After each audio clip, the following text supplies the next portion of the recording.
Hello and welcome back to Nick Griffin Beyond the Pale. Wherever you are in the world, whatever the time it is with you, you are very welcome indeed. Particularly, of course, those joining me live, but also those who have to work and only join me later on. All of you very welcome indeed. Right, we've made a very prompt start today in the new studio I'm using. So what have I got for you today? Well, jump into the chat first of all and just check that we really are live. We are, because I'm joined by Anthony H, Westover 1314. Greetings to you, Wes, and Andy Lighton. Good day to you. So I know others will be in, so we will dive straight into this. Let me just get rid of that. Right then, what have I got for you? I think I want to start with Andy Burnham. Let's have a look at Mr. Burnham, shall we? I know that Brits are already fairly sick of him, but for you Americans, this is the man who is now poised to become Britain's Prime Minister. He got himself elected in an election last week, more on that in a moment, and Keir Starmer has said he's resigned, so Andy Burnham will take over either in about 3 weeks if no one else stands against him, or in about 9 weeks' time if somebody does. Wes Streeting, he was the other front runner. He's on the right of the Labour Party, which means he's pretty down left. He's announced he's not going to be standing, either because he knows he would lose or because his boyfriend was a close associate of Jeffrey Epstein. So that's a disaster waiting to happen. So Wes Streeting might become Britain's Chancellor of the Exchequer. If he does, that'll be an indication that Mr. Burnham is looking to play this soft and sensible and pretend not to be a leftist lunatic. On the other hand, if he appoints Angela Rayner, one of the few members of the House of Commons with no GCSE results at all, makes her even more stupid than King Charles, who only got 2 O-levels, one of them being in art. So not really very good. Or we might end up with Ed Miliband. Now, to be fair to Ed Miliband, he would be my choice for Foreign Secretary, because when David Cameron tried to use the RAF as the arm wing of Al-Qaeda in Syria, which would have dragged America into that as well, Ed Miliband, to his credit, told all the Labour Party, which he led at the time, all their MPs, to vote against the war. And since a certain letter sent by the Syrian government, but written by me, persuaded a handful of Tory MPs to vote with Miliband's people, Britain did not go to war to Syria. It saved Britain about £2 billion, well, with the cost just of the initial airstrikes. So that was down to 2 people, me and primarily Ed Miliband. So despite all the bad things about him, he could be a decent Foreign Secretary. However, given that he's a net zero fanatic of staggering proportions and a tax spend man, to have him as Chancellor of the Exchequer would be an unmitigated disaster, which would ruin Britain's little bit of credit that remains on the international financial stage overnight. So we'll see what Mr. Burnham does with that. It's going to be very interesting. Anyway, the odds are, I would say, that Burnham is going to become the Prime Minister unopposed in a few weeks' time. Now, what then? Well, the first thing is that people are on the right, they're talking about all the right-wing parties, and they're completely writing off the Conservative Party. Now, I'll come back onto that a bit later on. But what's really excited people over the last few days, as Jim Dawson was explaining yesterday, is the state of Restore, where Rupert Lowe has been on yet again. It's not the first time, saying how he's fundamentally against ethno-nationalism. And he's not going to send everybody home. It's just going to be some, blah, blah, blah. So all the hardliners who were saying, Rupert Lowe is going to save us. Basically, you don't actually have to do anything, because Rupert Lowe is going to come along and save us. Because although he's just some kind of city slicker Tory, all of a sudden he's become a nationalist. No, he hasn't. No, he hasn't. And don't for 1 minute think he's a traditionalist. He's done some traditionalist things, but finance capitalism is fundamentally anti-traditionalist, and that's the platform he comes from. He is simply one of these super Thatcherites who basically follows the appalling so-called philosopher Ayn Rand in believing there's no such thing as society. There's certainly no such thing as God. There's nothing. Anyone who has any interest in helping somebody else is some kind of moral monster. And the only thing that's the valid force in the world is selfishness.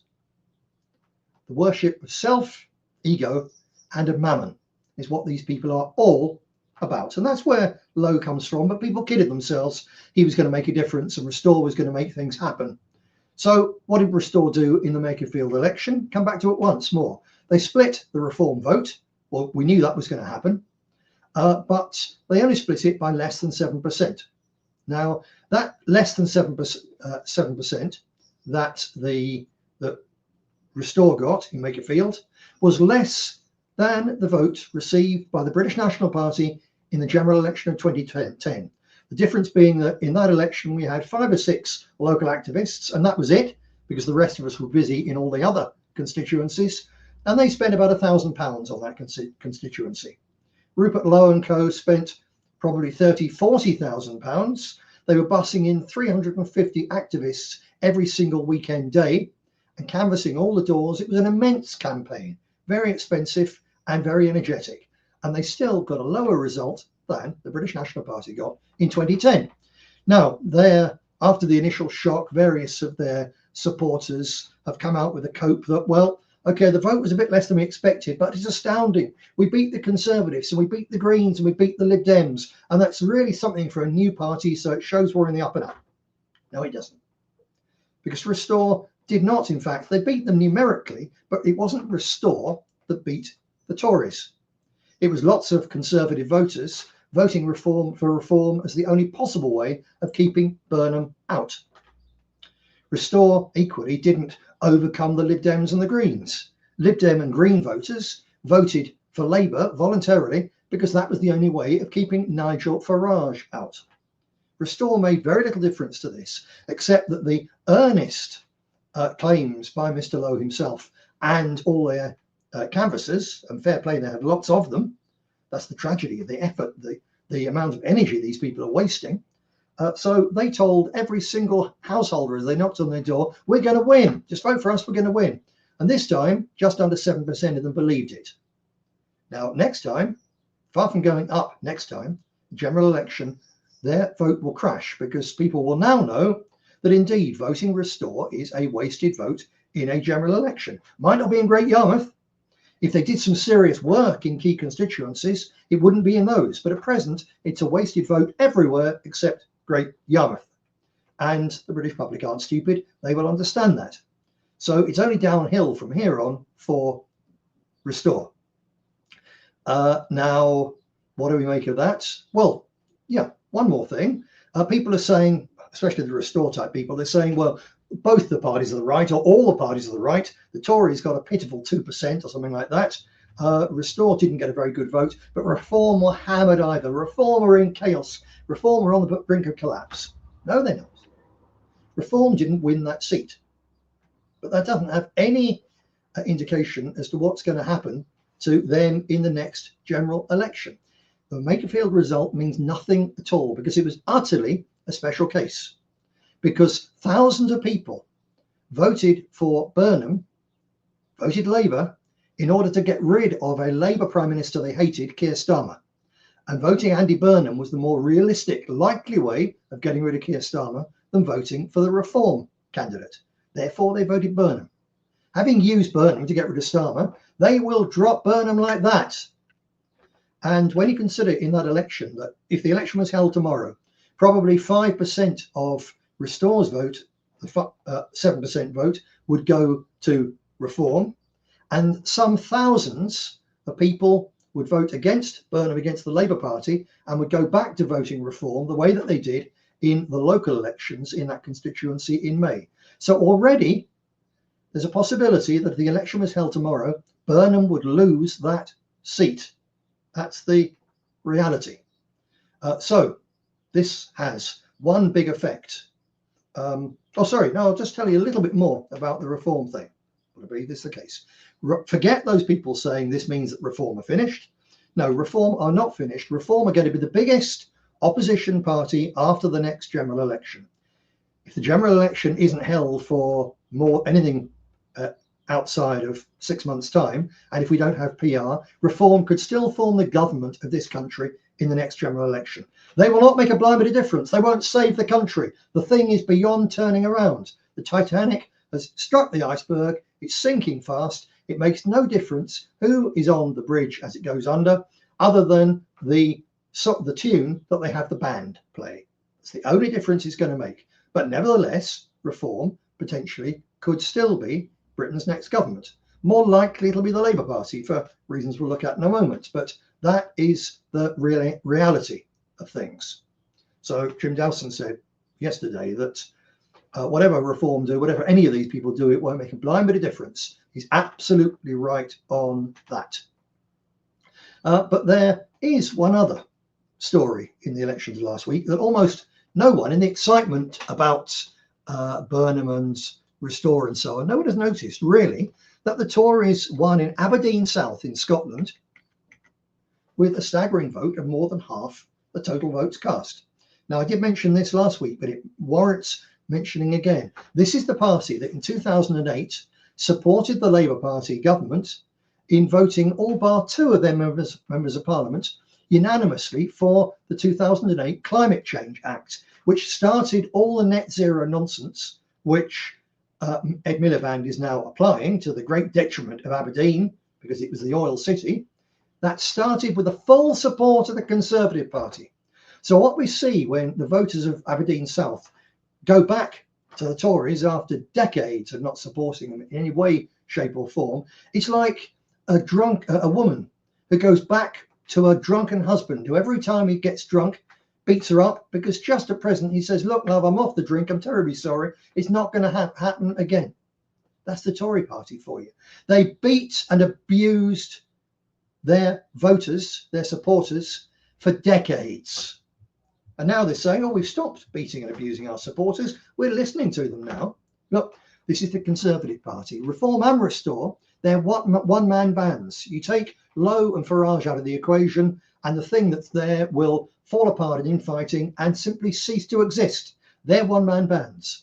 The Tory party, on the other hand, is an institution. It's the oldest political party in the entire world for a reason, that it can constantly reinvent itself, and it uses lies and it uses the short memories of the voters and the decent, trusting nature of people to con them yet again. So unfortunately, the Conservative Party is not dead yet. So those people there on the hardliners who say, well, you know, Restore, they're small now, but once Farage gets in, not particularly likely, but if Farage got in, then once they fail, everyone will turn to Restore.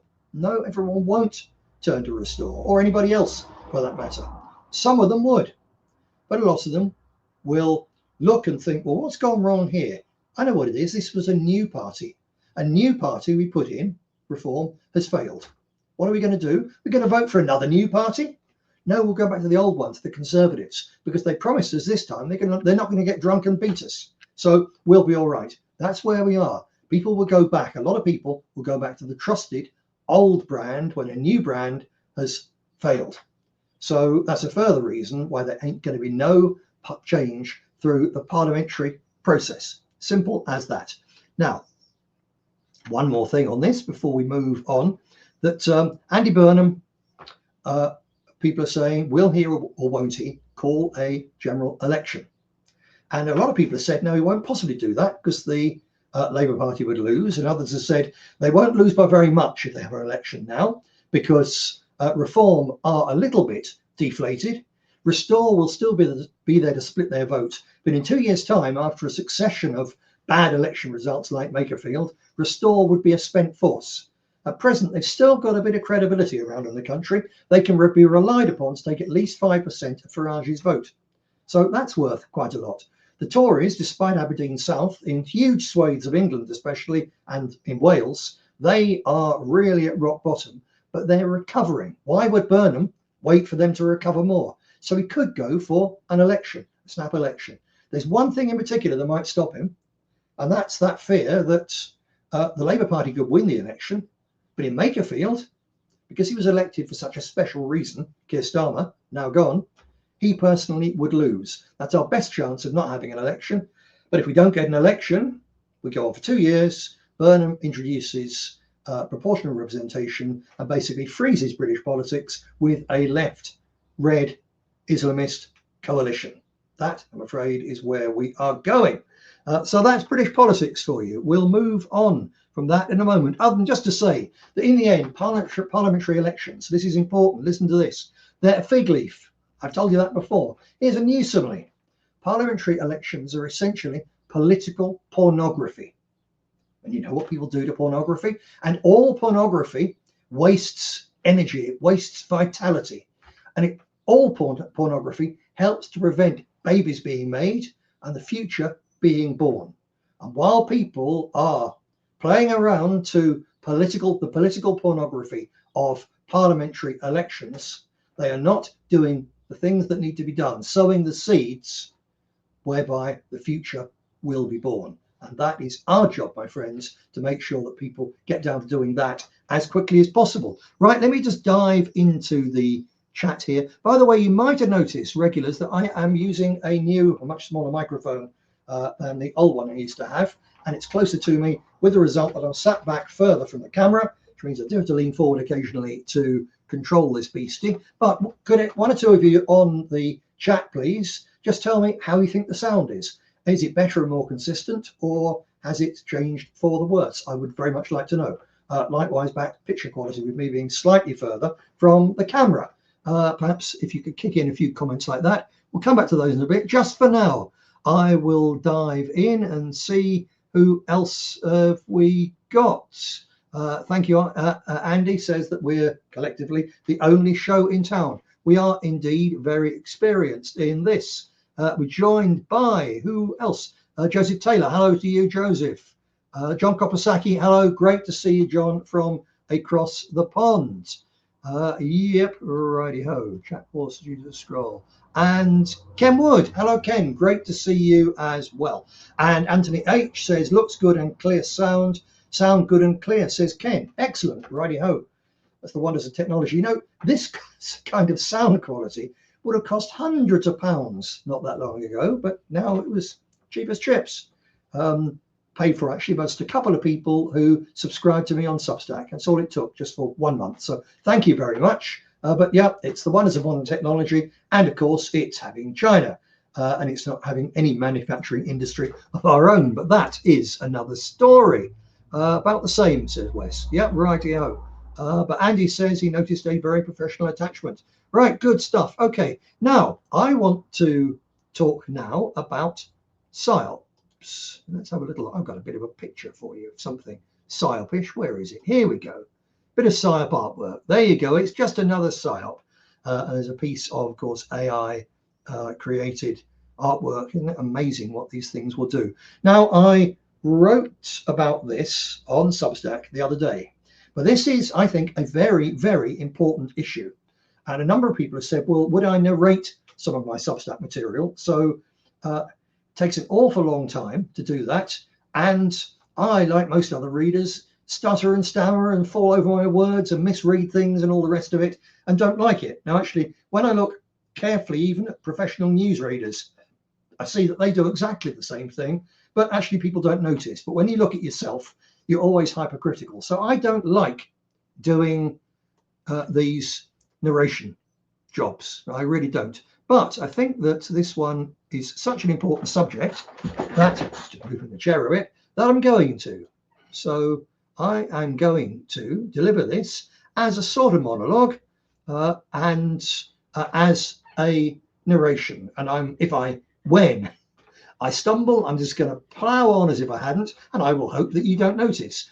Even if you do, just think and have a watch next time you're watching professional TV and see them do exactly the same thing. So I believe this subject is very important. It's why I'm going to do this narration. So here it goes. This was on Substack the other day. If you've read it, apologies, but perhaps having it reiterated from my sweet tongue will help in any case. Here we go. I offend people, or rather the truth often offends people, and I strive to tell the truth, even if I know it's going to offend some people. I don't do it in order to offend, but because they at least need the chance to hear the truth and to drop whatever misapprehension or error needs correcting. So now I'm going to offend some more people, because once again, it needs to be done.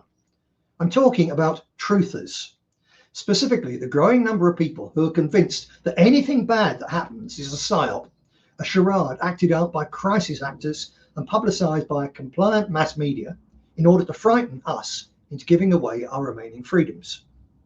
Now, there is no doubt that a clique of extremely well-funded ultra-Zionists and a section of the US deep state, together with their British collaborators, are trying to push us into a civil war. The Bush administration probably did have advance warning of 9/11, at least. The MSM are controlled and compliant. The political elite do want to build a surveillance state and strip us of our last already threadbare liberties. Atrocities can be faked or manipulated. For example, the Russian one at Bucha and the blaming of Hamas for the ghastly injuries inflicted on Israeli civilians by the IDF as they fought to quell the October 7th attack, which the Netanyahu regime allowed to happen. But this doesn't mean that every atrocity is a false flag. Yet the wilder fringes of the internet, and even the uncommonly sane and sophisticated platform which is Substack, and Nick Griffin Beyond the Pale, are awash with people saying that the Sikh police murder of Henry Novak and the attempted beheading of Stephen Ogilvy were psyops designed to drive the British people into rage and violence.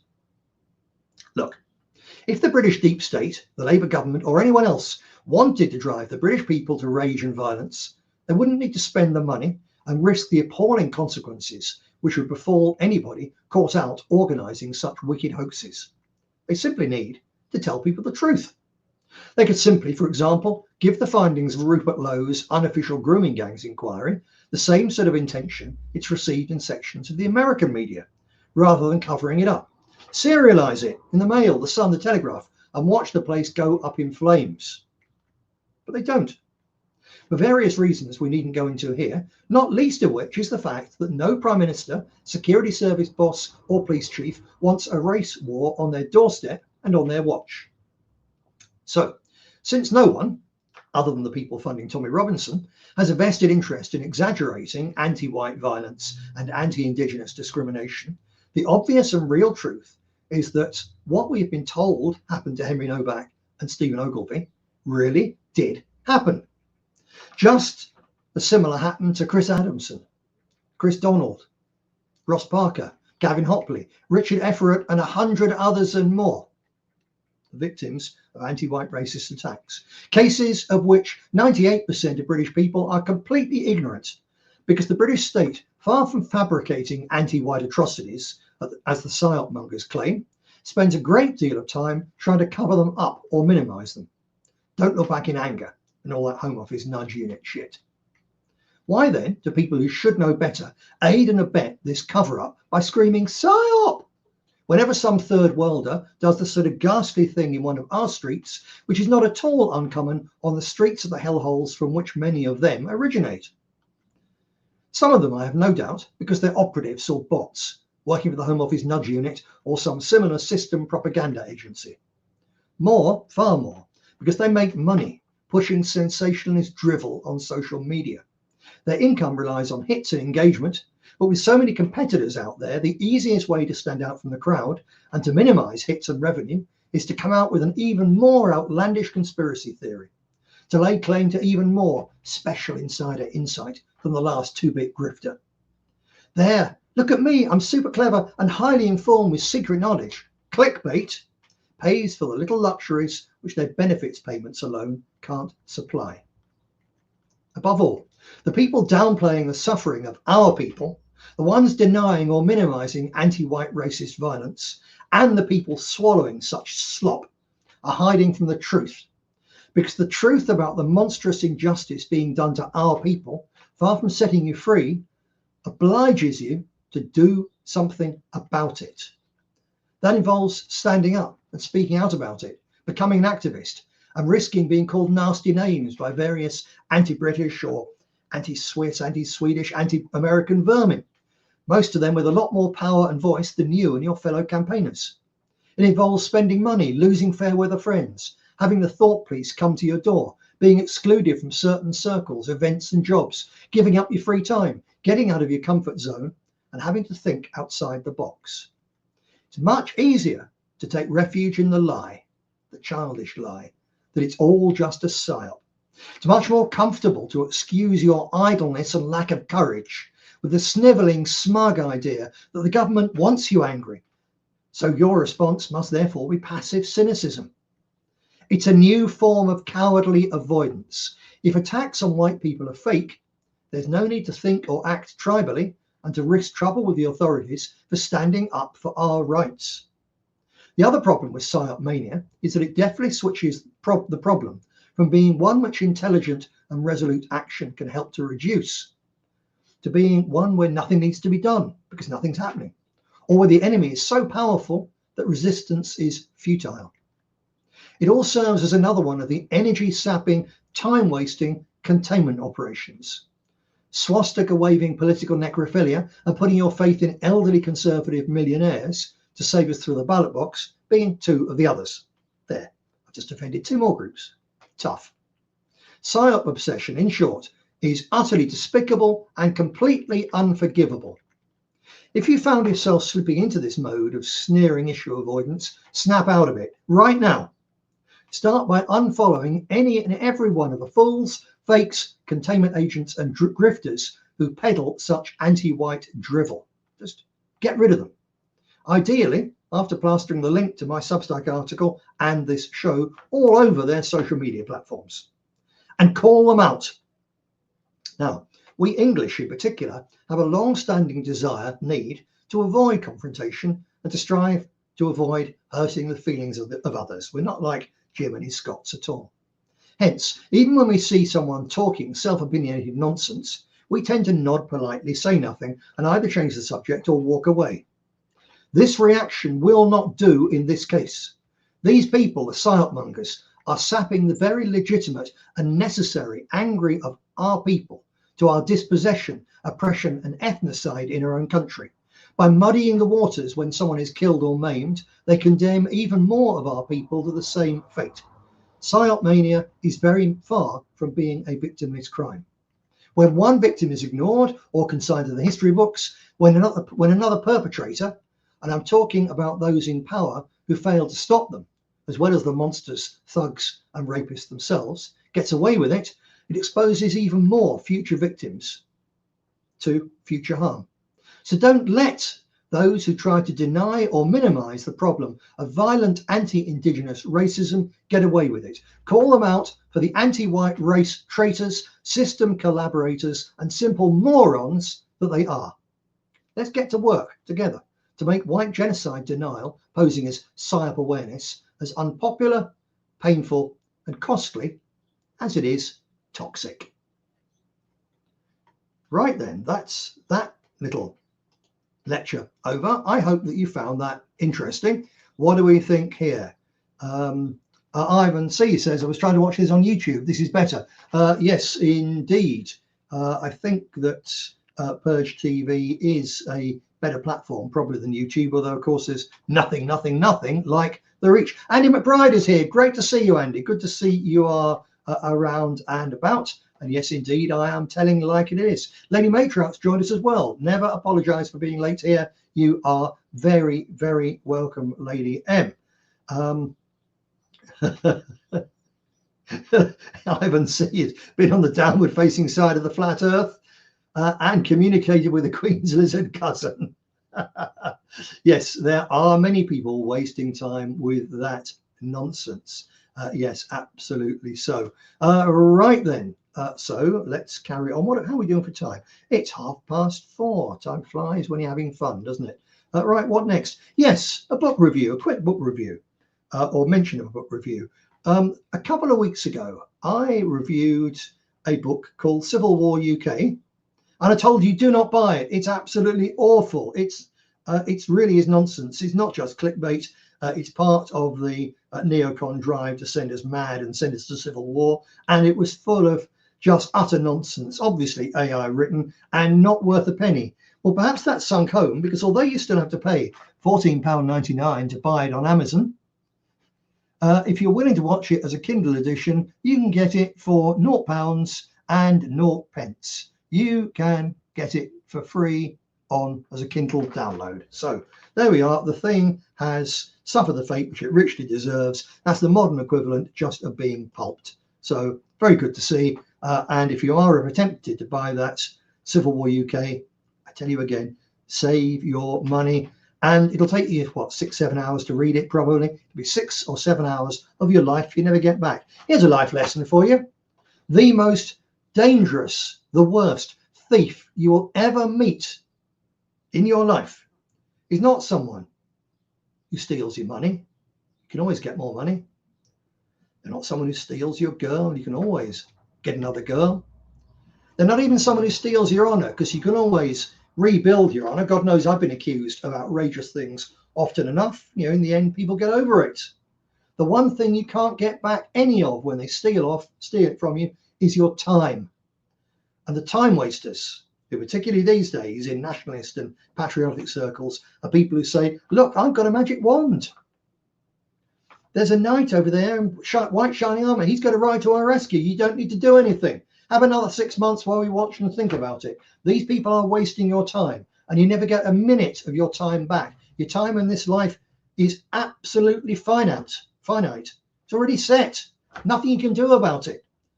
Doesn't pay to be fatalistic and think, well, it's not my time yet, so I can get smashed out of my head and go driving a sports car. And you're not wise. But overall, how long you've got on this earth is already set, and every minute that someone wastes is a minute you will never get back. So don't read that book, and do not put up with time wasters.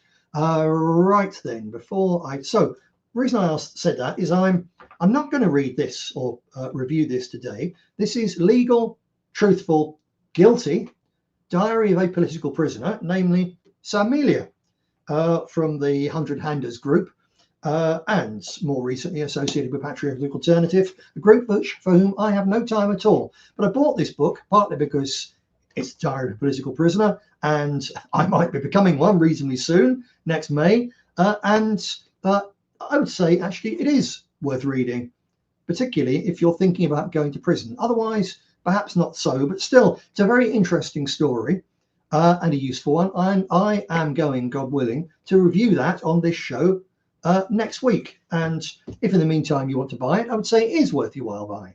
And Samelia put himself out there, and he got punished, and he's come out and he's still doing his bit of the cause. I don't particularly agree with how he's doing it, but at least he's making an effort. And he is not telling people that, look, someone else is going to come to your rescue. You've got to do it. So fair play to him. Buy his book if you like, or wait until the review next week. Right then, let's have a quick look in the chat. Lady Mitchell, not a follower, so she's immune. Right, yes. Andy Lau, excellent summing it up. Christ Street has said it is done. Yes, indeed so. Right then, let me dive in to the notes. Where are we? Yes, bit for the Americans. A bit for the Americans. I think it deserves it. You know, I've been very critical of late of Donald Trump. Well, finally, Donald Trump has stood up to Benjamin Netanyahu and to the Zionist lobby. Now, there's various reasons he's done it. They're not all necessarily good. It may be that the money power of the Saudi Arabian and Qatari lobby is even more powerful. But anyway, he has stood up to them. He is, and also in doing so, he stood up to the, some 80 million crazed Christian Zionist American voters. So fair play to Donald Trump. He keeps on, vacillating. He could go, by the time I finish this show, he might have pressed the button and nuked Iran. He is erratic. But at present, on the face of it, he's the first American president who has stood up on behalf of common sense and the American taxpayer to the Israeli lobby since J.F. Kennedy. So this could well still be sabotaged. The Israeli assaults on Gaza and especially on Lebanon are nothing other than, apart from part of their Greater Israel project, they are very much an attempt to sabotage this peace deal and throw the world back into looming economic and energy disaster. If they succeed, we go back to unwinnable wars, and all sorts of bad things will happen quite quickly because all the slack that was there in the system has already been taken up.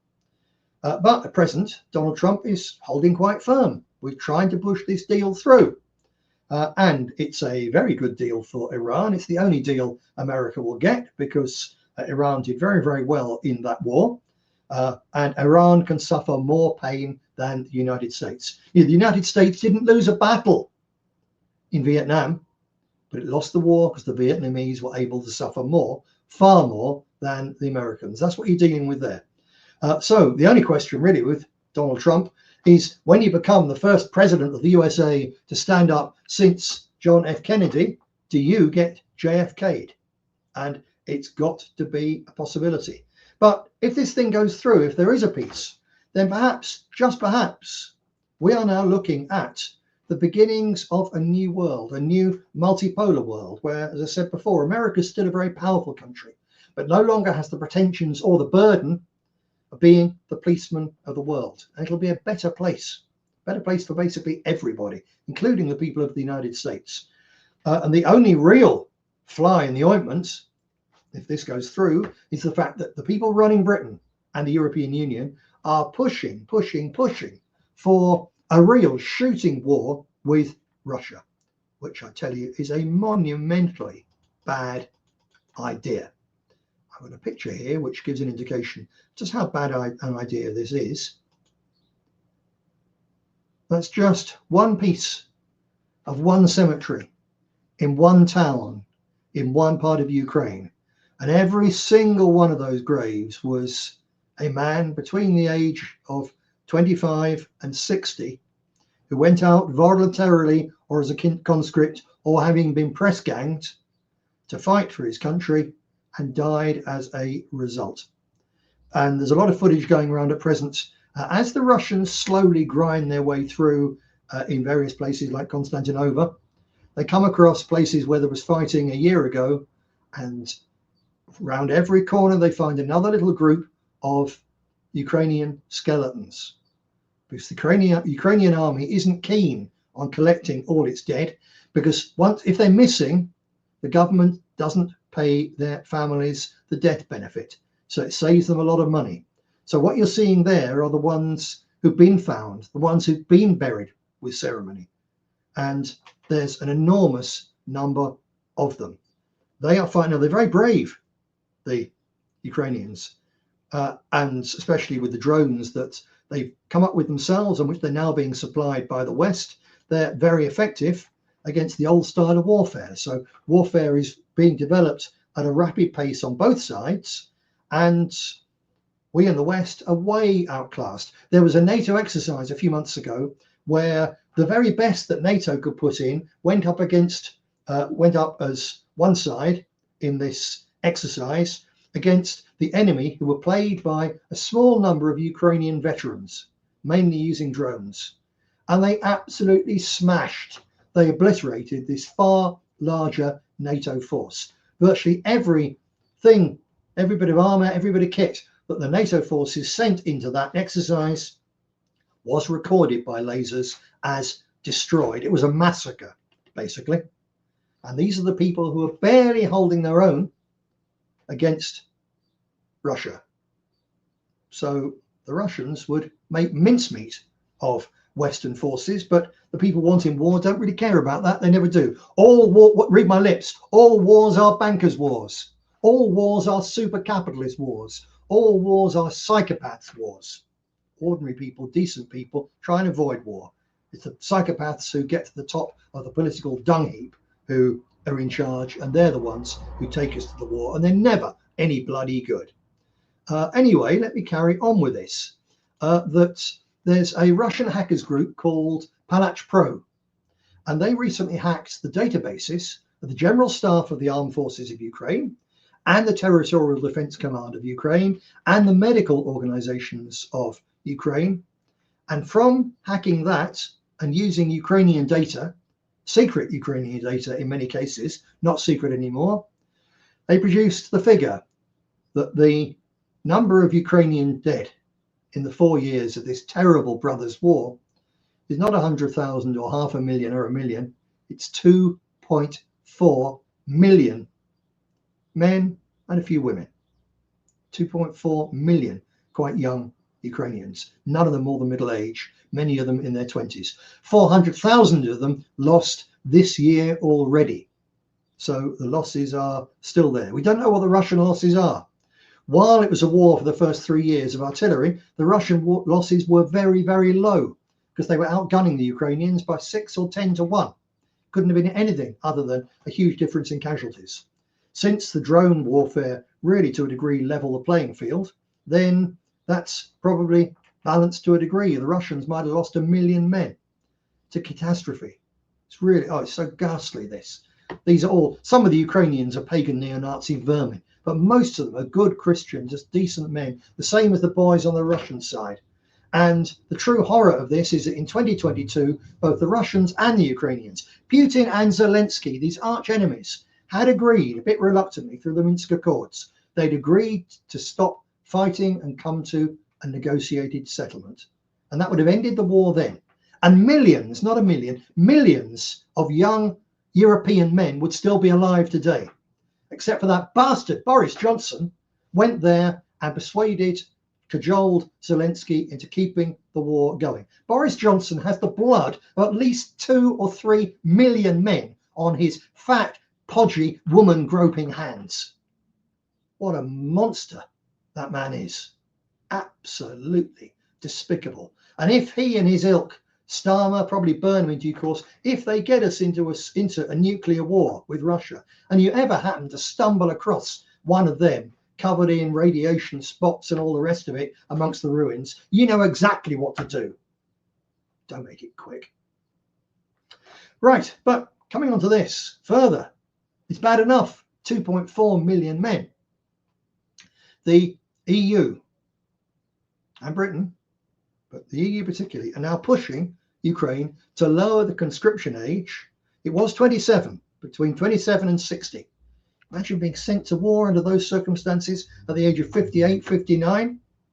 Dear God. But it was 27. So actually, the best breeding years of the young Ukrainians were being protected. They've lowered it to 25. So they're killing men who've just got married who should be fathers. But the EU especially is pushing Zelensky and the rest of the people running Ukraine to lower the conscription age to 18.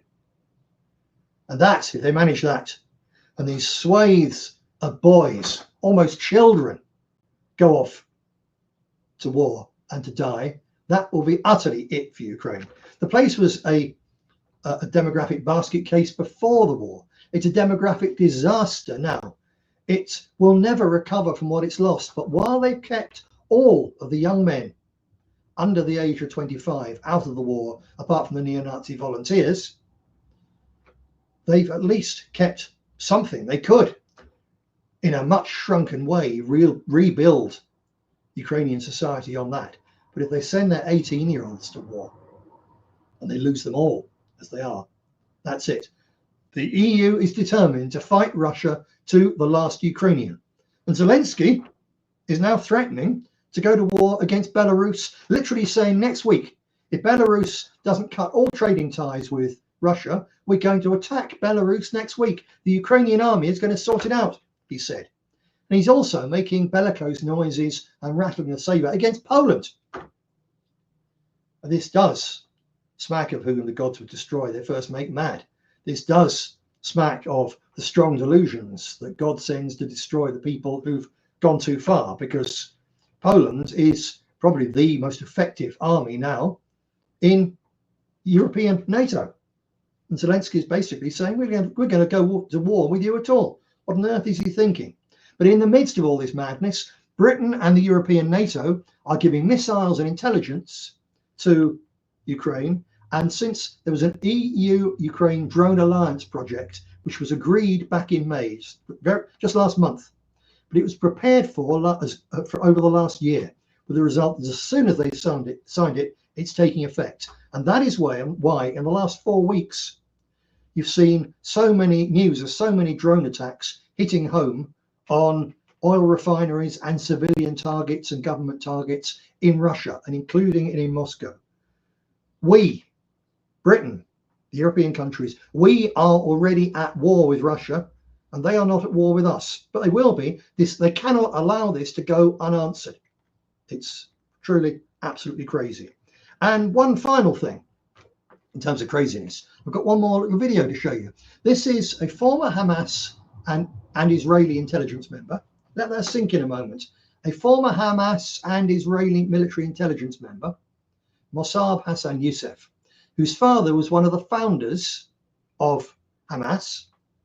That shouldn't surprise you, because I've told you time and time again over some years that Hamas was effectively founded by Mossad as a way of turning Arabs away from secular Arab nationalist socialism and using the Islamist crazes to split the Arabs up. So they founded Hamas, and then, like most of their golems, this thing in the end runs out of control. But anyway, a key member of Hamas, whose father was a founder of Hamas, is an Israeli intelligence service member. And Mr. Youssef has just threatened to destroy America with secret advanced weapons that he says that Israel has kept hidden. He says that Israel is just playing around. Now, this could be read as a warning to Iran and so on, but it's not just that. It's very, very clear. This is a threat to America, and it's not just from one man. A very significant number of the of Israeli cabinet members, of Israeli media pundits and so on, are saying that America has turned its back on Israel, the West has turned its back on Israel, and they must be punished. This is unacceptable. They will find out they've done something terribly, terribly wrong. And Youssef says if they keep pushing Israel into a corner, they will suffer most. The whole of the Zionist lobby in the United States, and the whole of the Zionist war machine, a military and political machine in Israel, believe that Donald Trump and America have betrayed Israel. If they keep pushing Israel into a corner, they will suffer the most. So just have a quick look, see for yourself what this man is saying, as this member of the Israeli intelligence community, former member of Hamas, tells it like it is. Israel's existence is not negotiable, and it does not depend on superpowers or the public opinion. And if they keep pushing Israel to the corner, they are the ones who are going to suffer the most. Israel hasn't used everything that it has. And Israel, on a purpose, did not expose the advanced weapons that it has for a very important reason. We don't want the enemy to know what we are having. And now, at this point, we're just playing around.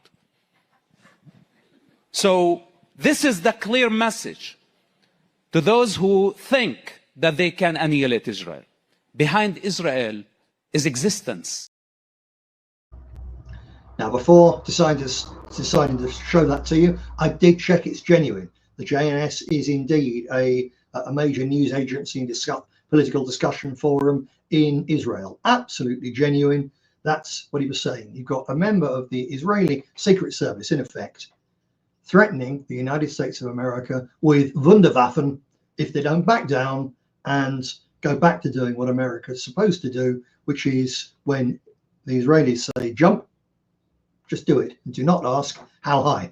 All right then, let me dive into the chat once more. Ivan says if Russia opened a recruiting office in London to fight the Labour government, they get another army overnight. Yes, and indeed, they're trying to provoke Putin. Yep, just like the German genocides. That's the genocides of German minority in Poland in 1939. Provoke someone else. Yep, indeed so. Of course, Hitler was happy to be provoked. That's the tragedy of it. The Poles wanted war. Stalin wanted war in due course, and everyone in Germany wanted a war because they wanted revenge for the appallingly unfair peace put on upon them in the First World War. And the great crime of the Nazi regime was to go in the end, first to Poland, then into Russia, and to lose by being the only people who could, because they weren't in the least bit interested in freeing Russia from communism. They were interested in wiping out the Slavs and taking their land.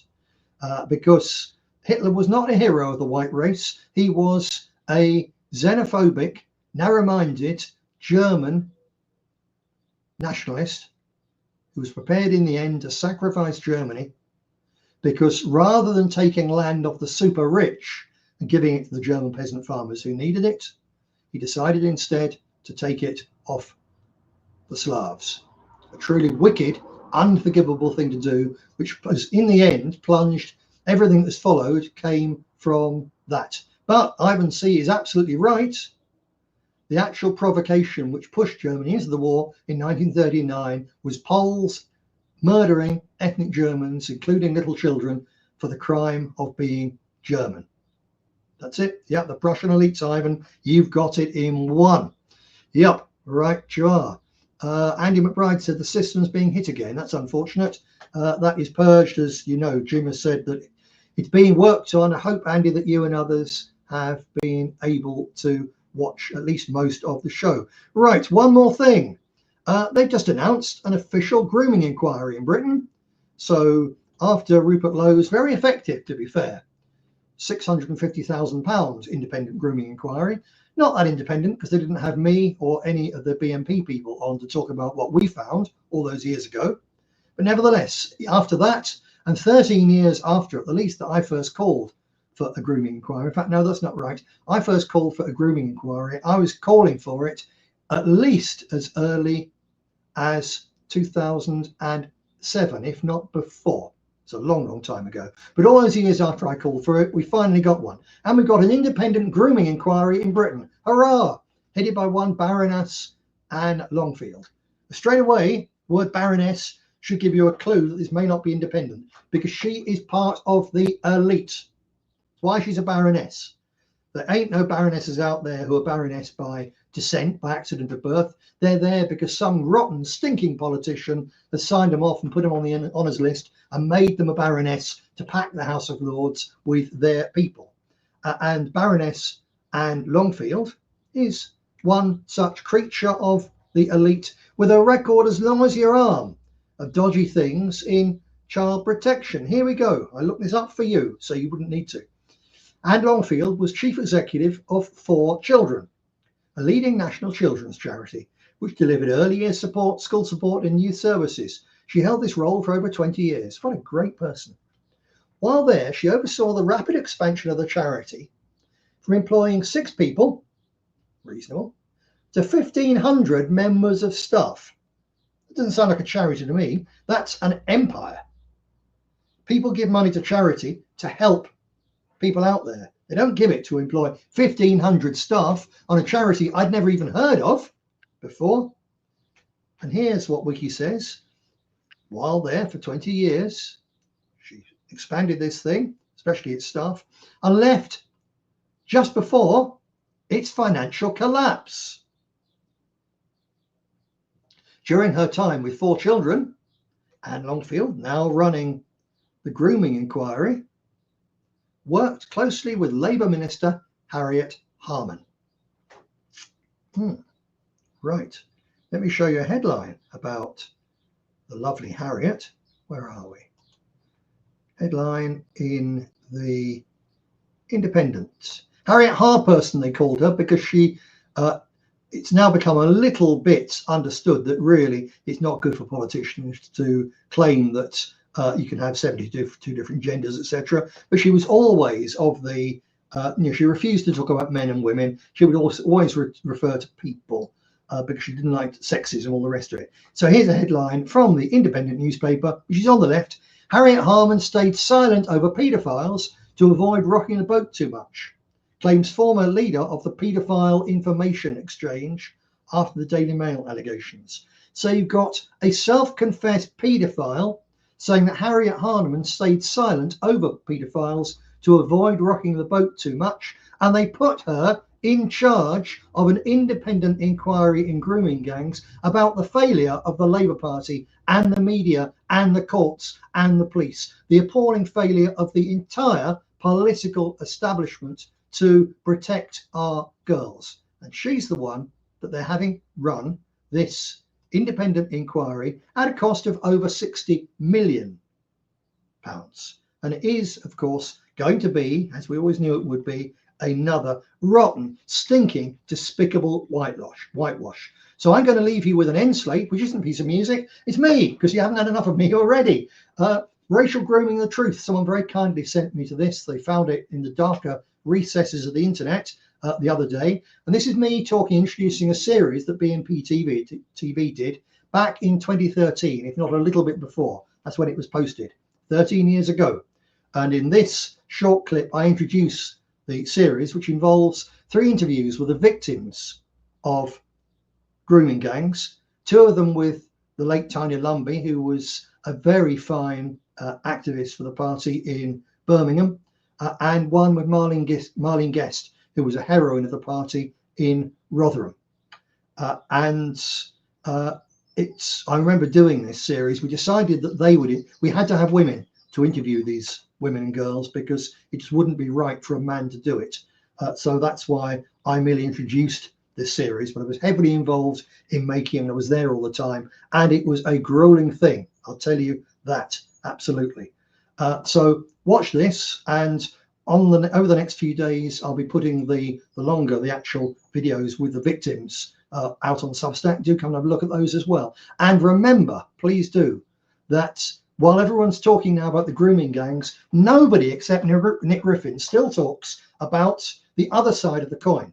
The same time that thousands, tens of thousands, hundreds of thousands of our girls are being raped, the same perpetrators were beating and stabbing young white men and boys to death on the streets of our cities in an epidemic of racist, anti-white violence, to go with the epidemic of racist, anti-white, anti-English, anti-British sex offending. That's the other side of that coin, and none of them dare talk about it. And it needs to come out. Until it does, I remind you, and it won't come out until people understand that no justice, no peace must cease to be a slogan and become a statement of simple fact.